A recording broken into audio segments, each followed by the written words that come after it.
Hello everyone, welcome to my channel. Today in this video we will learn about the second part of speech, that is pronoun and all of its types. So without any further ado, let's get started.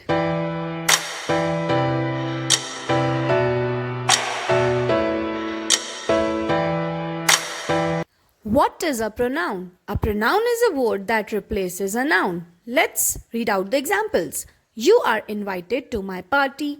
She is playing cricket at school. It is in the kitchen. They were so happy playing chess. तो यहाँ पर you, she, it और they ये सब pronounce हैं. इन सब ने noun की जगह ली है. जैसे you की जगह पे किसी का नाम हो सकता था, she की जगह पे किसी का नाम होगा, इट की जगह पे जरूर कोई एनिमल होगा और दे की जगह पे यहाँ पे दो लोग होंगे. जैसे it is in the kitchen तो cat is in the kitchen या फिर dog is in the kitchen.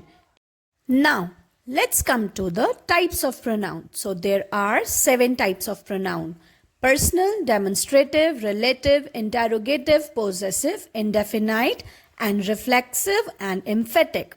चलिए जल्दी से इनके एक्सप्लेनेशंस की तरफ बढ़ते हैं. So number 1 type of pronoun is a personal pronoun. Let's read out its definition. A personal pronoun is a word used to substitute someone's name in a sentence. Words which are used in place of the name of person, animal or things. Personal pronoun किसी भी इंसान, किसी animal या किसी thing की जगह पर use होंगे उनका नाम हटाने की. जैसे Sita she, Ram he. Animal में कैट इट और थिंग में टेबल भी इट, क्योंकि एनिमल्स और थिंग्स किससे रिप्लेस होते हैं? इट से. चलिए इनको एग्जाम्पल्स के थ्रू समझते हैं. देखिए यहाँ पे क्या लिखा है, सिंगुलर प्रोनाउंस, मतलब प्रोनाउंस भी सिंगुलर और प्लूरल होते हैं. तो यहाँ पे सबसे पहले समझते हैं सिंगुलर प्रोनाउंस का क्या मतलब है पर्सनल प्रोनाउंस में. तो singular pronouns I, me, you, yours, he, him, his, she, her, hers और इट. जब भी हम इन वर्ड्स का यूज करेंगे तो सबसे पहले तो ये होंगे प्रोनाउंस और दूसरा ये होंगे सिंगुलर पर्सनल प्रोनाउंस, मतलब ये सिर्फ एक इंसान के लिए यूज होंगे. चलिए अब चलते हैं प्लूरल प्रोनाउंस की तरफ, प्लूरल पर्सनल प्रोनाउंस. तो let's read out. We, us, you, yours, they, them, theirs. मतलब यह जो प्रोनाउंस होंगे यह एक से ज्यादा लोगों के लिए यूज होंगे. अब आप इसमें देख रहे हैं यू और योर्स प्लूरल प्रोनाउन भी है और यू और योर्स सिंगुलर प्रोनाउन भी है. तो यहाँ पे आपको कंफ्यूज नहीं होना है. चलिए अब चलते हैं नेक्स्ट टाइप ऑफ प्रोनाउन की तरफ, that is a demonstrative pronouns. Demonstrative pronouns are used to point to the persons or things referred to in the sentence. जैसे this, that, these, those. Demonstrative pronoun सीधा सीधा ये बताता है कि किस इंसान के बारे में बात हो रही है और किस चीज के बारे में बात हो रही है. जैसे यहाँ पर मैंने आपको देखिए एक पिक्चर में बताया हुआ है, यहाँ पे एक लड़की डांस कर रही है और एक फिंगर पॉइंट आउट हो रहा है. तो यह क्या दिखा रहा है कि वह लड़की नाच रही है. तो इसे हम कैसे बोलेंगे डेमोन्स्ट्रेटिव प्रोनाउन का यूज करके? This lady is dancing. चलिए इसको हम और अच्छे तरीके से समझते हैं. तो यहाँ देखिए आप, दिस, दीज, दैट, दोज. यहाँ पे सिंगुलर और प्लूरल, यहाँ पर भी डेमोन्स्ट्रेटिव प्रोनाउन भी सिंगुलर और प्लूरल हैं. तो दिस और दीज हम यूज करते हैं नियर के लिए, जो चीजें हमारे पास होती हैं, और दैट और दोज हम यूज करते हैं फार के लिए, जो चीजें दूर होती हैं. सिंगुलर मतलब एक के लिए और प्लूरल मतलब बहुत सारों के लिए. चलिए थोड़ा सा इसको और अच्छे से समझते हैं. This is my friend. तो देखिए वह दोनों जो दोस्त हैं वो पास में हैं और वह बता रही है कि यह मेरी दोस्त है, तो मतलब दिस आएगा. That is my brother. तो दैट मीन्स वो जो लड़का है वो बहुत दूर है, वहां पे फिंगर पॉइंट आउट करना पड़ रहा है, तो उसके लिए दैट आएगा. These are my clothes. These मतलब बहुत सारे, प्लूरल फॉर्म, तो वो पास में है तो these are my clothes. Those are plants. वह प्लांट्स के लिए भी मुझे फिंगर पॉइंट आउट करना पड़ रहा है, for that I will use those. Those is for plural, more than one. चलिए अब आते हैं नेक्स्ट टाइप ऑफ प्रोनाउन की तरफ, that is relative pronouns. These are related to nouns. ये है noun से related होते हैं. They introduces phrases that describe a noun. अब देखिए मैंने phrases की भी एक वीडियो डाली है कि sentences क्या होते हैं, phrases क्या होते हैं. तो आप प्लीज़ मेरी चैनल पे जाइए और उस वीडियो को ज़रूर विजिट कीजिए जिससे आप ये पता कर सके कि एक्चुअली phrases क्या होते हैं. ओके, चलिए आगे बढ़ते हैं. They essentially act as bridges linking a descriptive clause to a noun or pronoun it relates to. ठीक है, तो ये क्या करता है, ब्रिज का काम करता है, लिंक करता है नाउन को क्लॉज से. चलिए देखते हैं कैसे. The cat who meowed at you is my pet. तो यह रिलेटिव प्रोनाउन का एक एग्जाम्पल है. यहाँ पर कैट एक नाउन है. म्याउड एट यू ये क्या है, एक फ्रेज है जो डिस्क्राइब कर रहा है कैट को, और इसे हम एडजेक्टिव क्लॉज भी बोलते हैं. तो मैं आपको क्लॉज का भी एक वीडियो बना दूंगी जिससे आप ये समझ पाएंगे कि क्लॉज होता क्या है. तो चलिए देखते हैं. तो यहाँ पर कैट को दैट इज नाउन को और एक फ्रेज को दैट इज म्याउड एट यू को जोड़ने वाला कौन है, एक रिलेटिव प्रोनाउन है दैट इज हु. चलिए अब ये समझते हैं कि एक्चुअली रिलेटिव प्रोनाउंस होते कौन से हैं. तो यहाँ पे सम ऑफ कॉमन रिलेटिव प्रोनाउंस यहाँ पे हैं आपकी स्क्रीन पे, दैट आर हु, हुम, हुज, दैट एंड विच. ये सब कुछ रिलेटिव प्रोनाउंस हैं. चलिए इनको भी हम अब और अच्छे से डिस्क्रिप्टिव वे में एग्जाम्पल के थ्रू समझने की कोशिश करते हैं कि इनका रोल एक्चुअली में होता क्या है. सबसे पहले आते हैं विच में. इसका एक्चुअली यूज क्या होता है और कहाँ होता है. जो विच है वो एनिमल्स और थिंग्स के लिए यूज होता है. यह एक्स्ट्रा इंफॉर्मेशन देता है अबाउट अ सब्जेक्ट. जो सब्जेक्ट हमारा एनिमल हो सकता है या फिर थिंग हो सकता है, उसके रिलेटेड ये एक्स्ट्रा इंफॉर्मेशन हम लोगों को प्रोवाइड करता है. चलिए अब देखते हैं नेक्स्ट टाइप ऑफ प्रोनाउन कौन सा है. ये है दैट. दैट जो यूज होता है बोथ पर्सन और थिंग्स के लिए यूज होगा. ये किसी इंसान के लिए यूज होगा या फिर किसी थिंग के लिए जो नॉन लिविंग होगा उसके लिए यूज होगा. चलिए अब आते हैं next type of relative pronoun. Those are who and whom. यह ओनली यूज होते हैं पीपल के लिए, इंसानों के लिए. कोई थिंग नहीं, कोई प्लेस नहीं, कुछ नहीं, सिर्फ पीपल के लिए क्या यूज करना है, हु और हुम. Easy. It can be tricky. तो ये थोड़ा सा ट्रिकी हो सकता है यूज करना, इसलिए आपको ही हिम मेथड यूज करना पड़ेगा. अगर आप देख रहे हैं ही है सेंटेंस में तो आप हु लगा देंगे, और अगर आप देख रहे हैं हिम है सेंटेंस में तो आप हुम लगा देंगे. चलिए अब आते हैं next type of relative pronoun की तरफ, दैट इज हुज. यह इंडिकेट करता है possession. Example, the student whose book it was is looking for it. मतलब यह पोजेशन दिखाता है कि यह किसी की चीज़ है, तभी हम हुज यूज करेंगे. और ये इंसान के लिए यूज होता है. पोजेशन में इंसान के लिए यूज होता है. इसको आपको अच्छे से याद रखना है और किसी भी टाइप ऑफ रिलेटिव प्रोनाउन में कंफ्यूज नहीं होना है.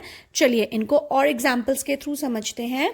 That is the farmer who takes care of the cow is on my basketball team. तो यहाँ पर देखिए रिलेटिव प्रोनाउन हु यूज हो रहा है. यहाँ पे जो नाउन है वो फार्मर है और जो हमारा क्लॉज है, एडजेक्टिव क्लॉज है, वो है takes care of the cows. यहाँ पे पर्टिकुलर बताया गया है कि वो करता क्या है, तो यहाँ पे यूज हो रहा है हु. चलिए जल्दी से नेक्स्ट एग्जाम्पल देखते हैं.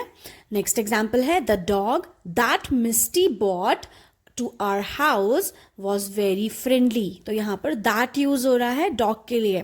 मैंने आपको अभी बताया था कि एनिमल्स के लिए क्या यूज होता है, दैट यूज होता है. तो यहाँ पे द डॉग जो है वो नाउन है, एक एनिमल है. तो यहाँ पे जो रिलेटिव प्रोनाउन यूज होगा वो होगा दैट. मिस्टी बॉट, मिस्टी किसी इंसान का नाम है, तो जो वो मिस्टी लेकर आई है हमारे घर में, जो डॉग लेकर आई है वो क्या है, बहुत ही फ्रेंडली है.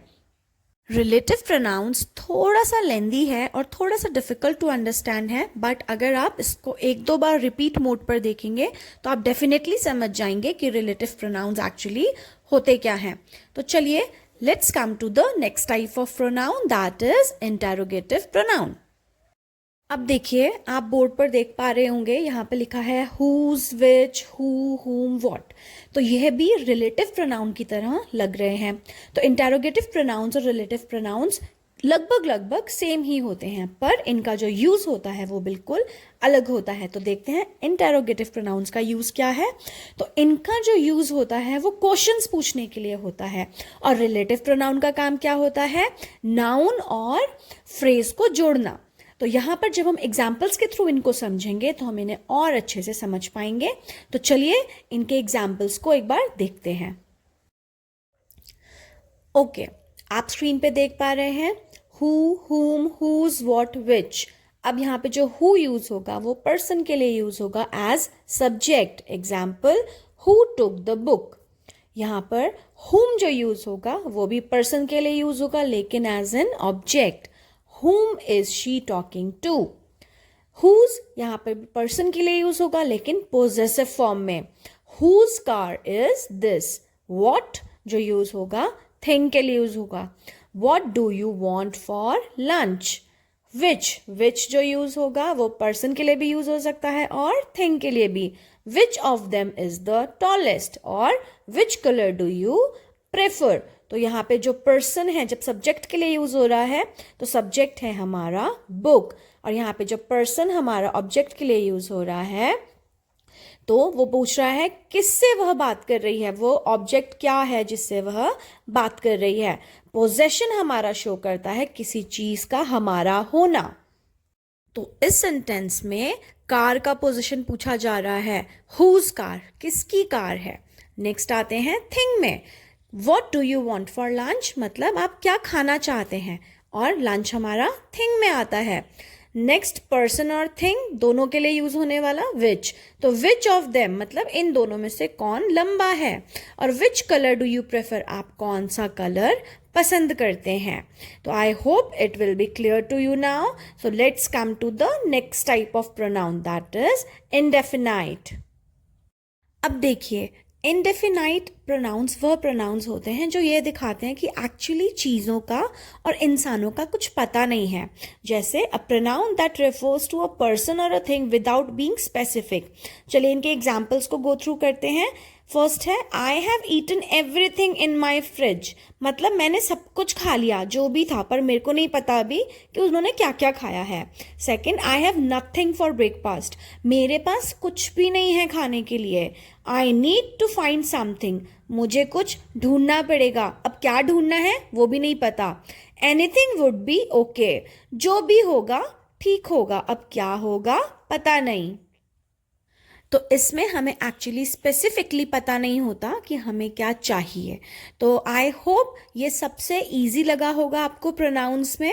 तो चलिए अब देखते हैं नेक्स्ट टाइप ऑफ प्रोनाउन हमारे सामने क्या आता है, and this is the last type in this video, that is reflexive and emphatic pronouns. चलिए इसकी डेफिनेशन को रीड आउट करते हैं। Reflexive and emphatic pronouns are both formed by adding self or selves to personal pronouns. Example, myself, yourself, himself, etc. चलिए इनको हम examples के through जल्दी से समझते हैं। अब देखिए, सबसे पहला एग्जाम्पल है I hurt myself। सेकेंड है she saw herself in the mirror। Third है the cat licked itself। तो यहाँ पर हम अपनी ही बात कर रहे हैं। I hurt myself, मैंने खुद को चोट पहुंचाई। She saw herself in the mirror, उसने खुद को मिरर में देखा।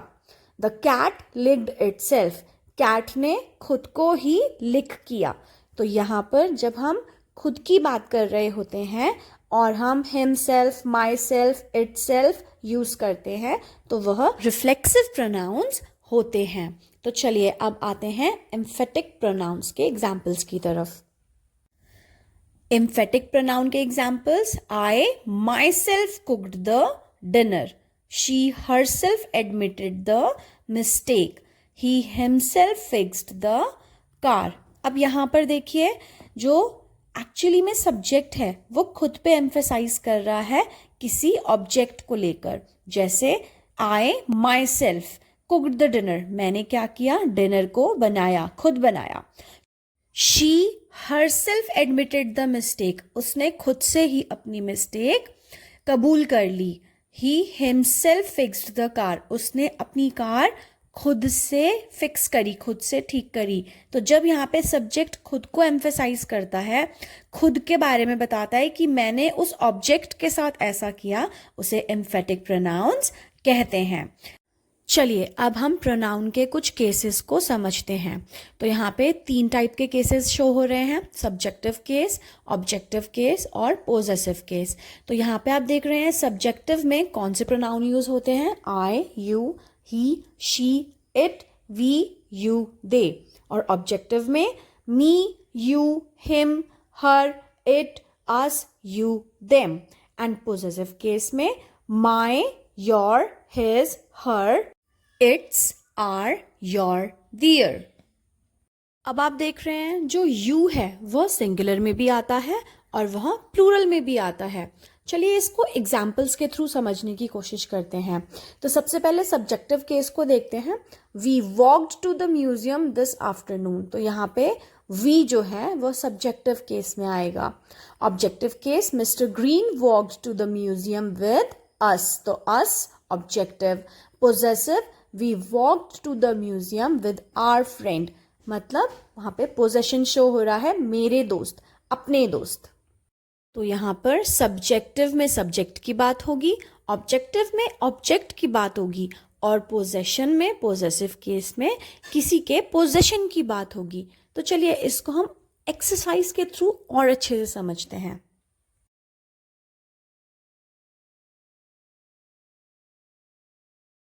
Determine whether the underlined pronouns are subjective, objective or possessive. Number 1, she enjoys reading classic literature. तो यहाँ पर क्या बात हो रही है, she की बात हो रही है। तो she यहाँ पर subject है, तो यह subjective होगा।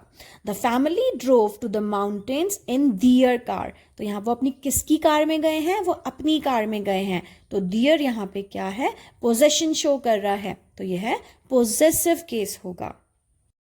अब आते हैं थर्ड में। Grandmother mailed us a letter last week. तो ग्रैंडमदर यहाँ पर सब्जेक्ट का काम कर रही है, तो मतलब यह तो नाउन हो गया, तो इसको हम नेग्लेक्ट करेंगे। अब हम पहले ढूंढते हैं प्रोनाउन कौन सा है। तो यहाँ पे प्रोनाउन हमें अस दिख रहा है, पर ये कौन से केस में आएगा, सब्जेक्टिव, ऑब्जेक्टिव या फिर पोजेसिव। तो अस यहाँ पर ऑब्जेक्ट का काम कर रहा है, तो यह ऑब्जेक्टिव केस में आएगा। Now the fourth one, they cannot go to the movies tonight. तो यहाँ पे they सब्जेक्ट का काम कर रहा है, तो यहाँ पे सब्जेक्टिव केस होगा। अब फिफ्थ वाले में आते हैं। the kids went with them to the basketball game. अब यहाँ पर जो प्रोनाउन है वो them है और यहाँ पर जो the kids हैं वो सब्जेक्ट का काम कर रहा है। तो दैट मीन्स यहाँ पर जो them आएगा वह ऑब्जेक्ट का काम करेगा, तो यह ऑब्जेक्टिव केस कहलाएगा। Now the sixth one and the last one, the girls wearing green are my friends. तो जो भी लड़कियों ने ग्रीन पहना है, ग्रीन कलर के कपड़े पहने हैं, वह मेरी दोस्त है। मेरी दोस्त मतलब पोजेशन, माई यहाँ पर पोजेशन शो कर रहा है, तो यह ऑटोमेटिकली पोजेसिव केस हो जाएगा। चलिए अब इनके आंसर्स को चेक करते हैं। तो यहाँ पर देखते हैं हमारे आंसर सही हुए हैं या नहीं हुए हैं। तो फर्स्ट शी हो गया यहाँ पे सब्जेक्ट, तो सब्जेक्टिव केस। देयर यहाँ पर पोजेसिव केस है। अस इज एन ऑब्जेक्ट, तो ये ऑब्जेक्टिव केस हो गया। दे यहाँ पे सब्जेक्टिव केस है। Them again objective case and my यहाँ पे पोजेशन शो हो रहा है, तो पोजेसिव केस। तो यहीं पर हमारी एक्सरसाइज एंड होती है और हमारे सारे टॉपिक्स फिनिश होते हैं। तो आई होप आपको इस वीडियो से इतना पता चला होगा कि प्रोनाउन क्या होते हैं और कितने टाइप के होते हैं, और आज आपने शायद बहुत नए नए प्रोनाउंस भी सीखे होंगे। तो अगर आपको आज की वीडियो से कुछ भी हेल्प मिल पाई है तो प्लीज़ आप मेरी वीडियो को लाइक कीजिए, ज़्यादा से ज़्यादा शेयर कीजिए और मेरे चैनल को सब्सक्राइब कीजिए, जिससे कि मैं आपके लिए और इन्फॉर्मेटिव और नॉलेजेबल वीडियोस बनाऊँ।